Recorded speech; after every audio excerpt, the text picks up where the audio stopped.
એક જમાનામાં ગ્રીસના બહુ મોટા ફિલોસોફર સોક્રેટિસ અને એમને એમના શિષ્ય, એ વખતે રોમમાં પહેલો મોલ આ દુનિયાનો રોમમાં બનેલો, અત્યારે પણ એનું ત્યાં ખંડેર ઊભું છે, હું જોઈ આવ્યો છું. તો સોક્રેટિસ એમના શિષ્યો લઈ ગયા કે ગુરુજી આપ જુઓ કે દુનિયામાં કેવી કેવી વસ્તુઓ બને છે, કેવી કલા કારીગરી છે, કેટલા બધા ઘરેણાઓ છે, કેવી કેવી ખાવા પીવાની ચીજો છે. અને આખી બજારમાંથી પસાર થઈ અને સોક્રેટિસને એમ કીધું કે તમને શું જોઈએ છે, અમે અપાવી દઈએ તમને. એટલે સોક્રેટિસે એમ જવાબ આપ્યો કે હું તો રાજી થઈ ગયો કે કેટલી બધી વસ્તુઓ વગર હું જીવી શકું છું. આટલું બધું બજારમાં મળે છે પણ આ એકેય ન હોય તોય મારું જીવન તો ચાલે છે. અસલી સુખનું સરગમ તો આ છે.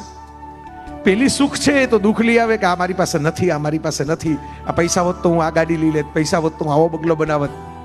પણ કોઈ વાર કુદરત કંઈક જુદું ચકડોળ ચલાવે અને એ તો ચાલુ જ રાખવાનું. ત્યારે આપણે યાદ એ રાખવાનું કે આ સોક્રેટિસે કહેલું ને કે આ બધી વસ્તુઓ વગર પણ આપણા પૂર્વજો જીવતા અને એ જીવી ગયા તો આપણે પેદા થયા. તો એનો અર્થ એવો છે કે સુખ વસ્તુઓમાં નથી, સુખ તો વ્યક્તિઓમાં છે. સુખ સંપત્તિમાં નથી, સુખ તો સંબંધમાં છે.